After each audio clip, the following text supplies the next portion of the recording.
I accidentally hit stop instead of pause, so this is most likely split into two videos. Well, no, this is definitely split into two videos. I know this is split into two videos because I split it into two videos because I'm a genius.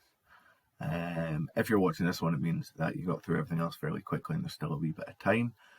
So what I'm going to do is I'm going to quickly talk you through props narrative theory, what that is and how that works.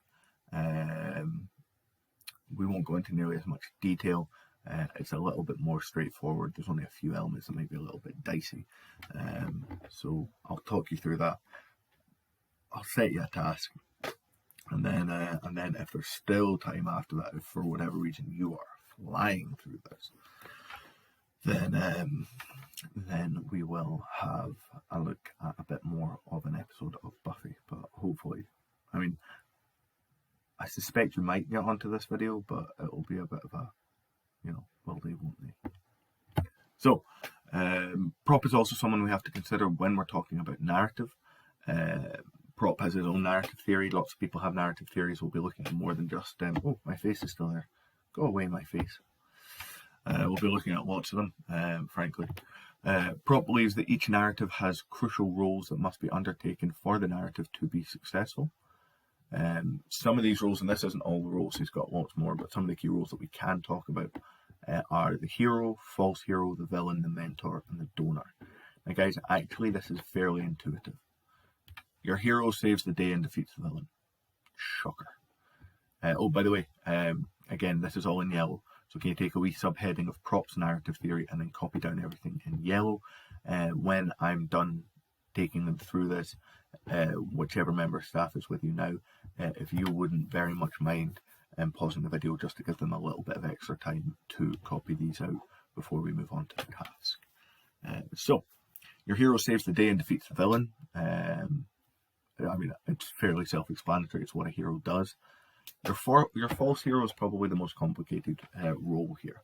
Your false hero can maybe take credit for what the hero does, or pretend to be the hero, or pretend to be a heroic character. It might even be a heroic character who turns out not to be so heroic for whatever reason. Maybe they have made mistakes, maybe they have done something stupid, or maybe they're just lying to themselves and others when they purport to be a heroic character. So your false hero is someone who maybe tries to make themselves appear heroic, but for whatever reason falls short of that mark. Your villain is the person that's causing problems for the hero. Fairly straightforward, you should all know what a villain is. Your mentor is someone who helps or educates the hero. For mentor, which is different from donor, you're looking for someone who is more of that mentor role. So although they both say helps the hero, this one's from a more mentor kind of wise person perspective, and your donor tends to be more of a sidekick, someone providing help or resources or witty one-liners. Okay. Can whoever's looking after my class please pause this video and give them a wee opportunity to copy that down, or if there isn't anyone, then if you guys wouldn't mind taking pictures of it. Magic. Moving on. Your task is to choose one of the episodes of Buffy that you have now watched. Chronologically, these are Hush, New Moon Rising, and Once More with Feeling. And all I want you to do is sort the characters that appear as best as you can into Prop's list of characters that you have copied down. So if we talked about Hush, hopefully you're fairly clear who the hero is. The false hero, a little bit more challenging for it. The villains, very straightforward. The mentor, very straightforward. And there's a lot of options for the donors. It would be up to you who you chose. Alright? But my recommendation would be Hush, or Once More with Feeling. New Moon Rising is a little bit more difficult because it runs almost a dual narrative. You have both the initiative as the potential kind of antagonists, whilst also having other things going on.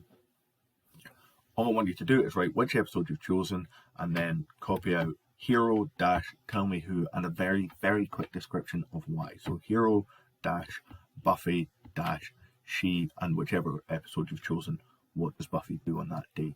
Buffy might not be the only option for hero.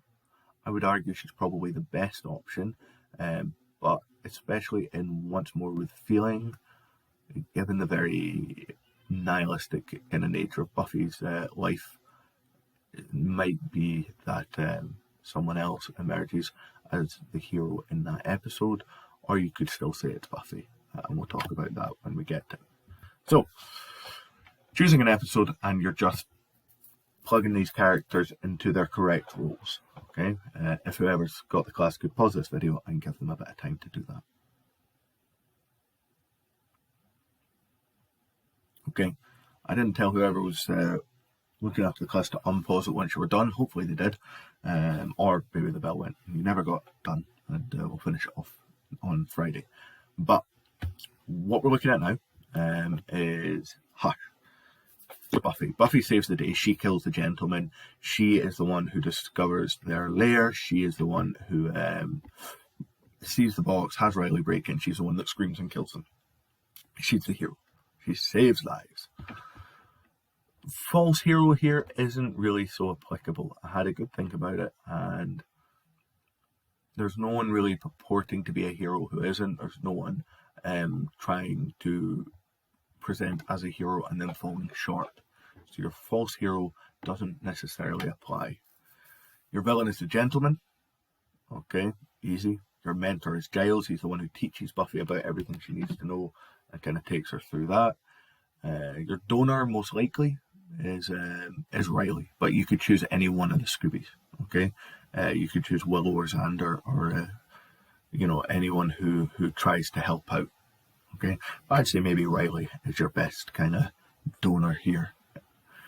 And that's very straightforward. I mean, that's what I want you to understand. This isn't complicated. This is really nice, easy, straightforward stuff that will still get you credit at higher. Okay, not necessarily as much credit as it got you in National 5, but it will still certainly give you credit at higher.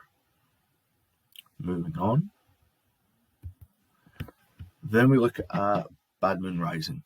This time it is more clear that Buffy is the hero. She is kind of the one leading the Scooby Gang. She is the one really facing off against the Initiative and things like that. The false hero here, arguably Adam or Riley. Riley with his anti-demon bigotry, as they seem to push, or Adam because although he appears to be doing something good, he's clearly evil. Like, he's definitely a baddie. Your villain here would either be Oz, but Oz again seems to be too chaotic to be a kind of definitive evil, or it could be the Initiative. Both would be fair answers. So long as you haven't got like Willow down as your villain, then you're probably on to a win. Your mentor, most likely Giles again. Again, he's the one who gives that sage advice and worries and stuff like that. And your donor is most probably Spike. Bad Moon Rising is a bit of a weird one for narrative in terms of kind of keeping everything completely kind of tight on that narrative. But I wanted you to watch it because I wanted you to see the start of Willow and Tara's relationship, and I wanted you to appreciate I wanted you to appreciate the reaction of Oz, because we'll be talking about both of those things on Friday. And if you did Once More with Feeling, you're looking at Buffy, or shockingly, you could be looking at Spike. Buffy's willing to sacrifice herself to save Dawn. She is the one who goes and faces off against the demon. So you could very easily argue that she is the hero.